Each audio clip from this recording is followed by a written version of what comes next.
Assassin's Creed has become one of Ubisoft's most popular franchises. The series has continually tried to introduce new elements to keep the core gameplay from getting stale. And even though I personally believe the release schedule should be slowed down just a tad, this is actually one of my favorite entries in the series to date.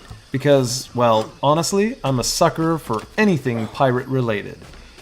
Sailing the open seas is just an amazing feeling. And while it's great being able to run around an island, picking up, missions, side quests, and other things to do, nothing really ever comes close to that feeling of taking command of your own vessel and setting sail. The entire game world feels alive because just over the horizon, there might be another small island just waiting for you to plunder it. And this sense of freedom is only magnified when you realize just how large the game world actually is. Now let's backtrack just a bit and talk a little bit about the story. Something that's interesting with Black Flag is that it doesn't really take itself too serious, at least not in the beginning.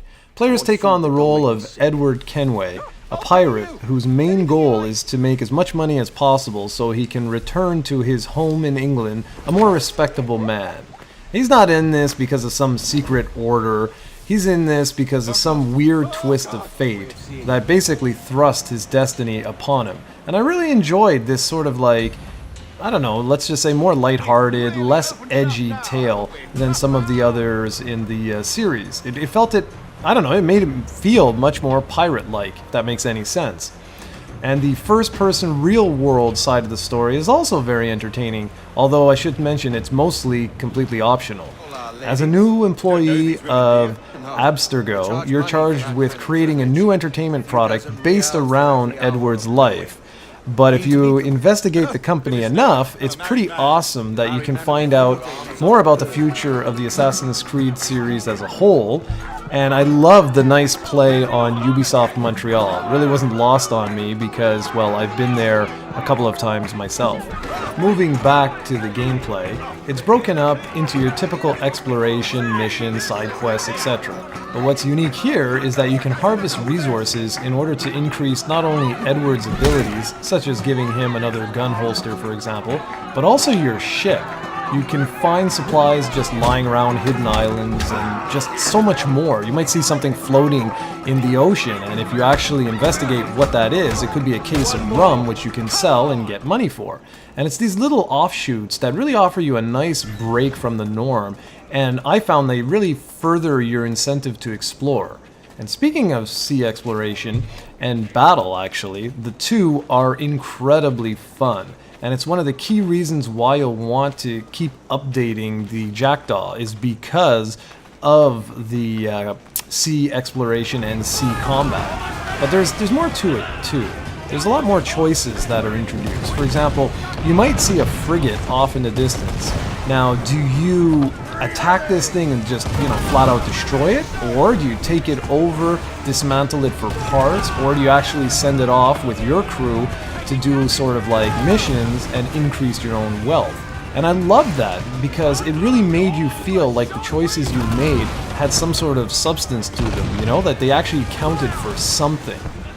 I also enjoyed another aspect of the game, which was completely different, which was the multiplayer. And while it's not the most original, still the best mode is clearly the cat and mouse mode where you try and convince other players that you're just an NPC and then pop out and attack them. I still find that style is really unique and a lot of fun.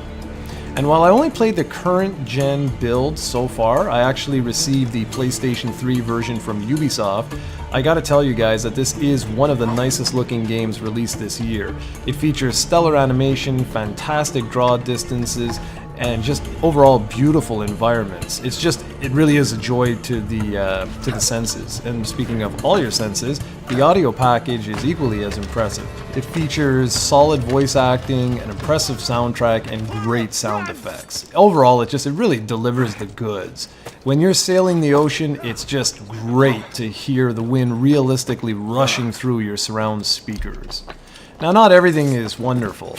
Some of the missions are great, but I found personally there's just way too many follow missions, or the espionage missions, where you basically have to, track someone down for 10 minutes or so doing nothing, just listening to a bunch of dialogue before you can go in for the kill. But sometimes you're not even allowed to go in for the kill, and it just makes those missions feel like they're going on and on and on forever.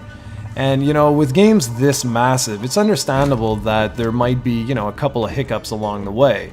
And one such annoyance is with the way Edward will automatically try and scale, say like a building or whatever, when you're just trying to run by it. And that happens quite often, especially when you're in the heat of battle or you're on a mission that you're trying to get away, quietly, and you've got this break in between two guards, so you'll just run in between them.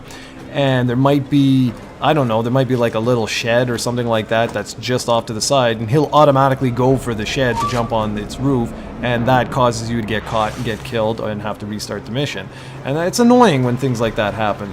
I also had a couple of instances where my key target would disappear for whatever reason. Either I went a little bit too far away for a couple of seconds, or I just went a route that the game didn't want me to go to.